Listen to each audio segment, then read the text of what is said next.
বাংলাদেশ জামায়াতে ইসলামীর আমির ডাক্তার শফিকুর রহমান বলেছেন, গণতন্ত্রের বাইরে অন্তর্বর্তী সরকারের ভিন্ন উদ্দেশ্য থাকলে সেটা ভালো হবে না।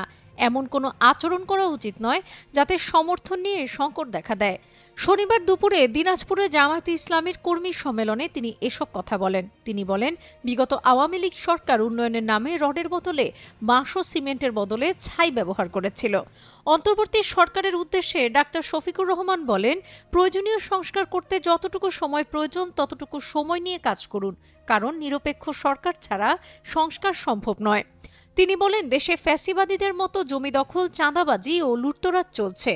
জামায়াত ইসলামী বা ছাত্র শিবিরের কোনো নেতাকর্মী এসবের সাথে জড়িত নয়। তিনি আরো বলেন, ক্ষমতা হারালে ৫ লাখ আওয়ামী লীগের নেতাকর্মী খুন হবে বলে ওবায়দুল কাদের আশঙ্কা করেছিলেন, কিন্তু বাস্তবে ৫ জন নেতাকর্মীও খুন হয়নি, কারণ এই দেশের মানুষ শান্তি ও স্থিতিশীলতার জন্য ধৈর্য ধরতে জানে।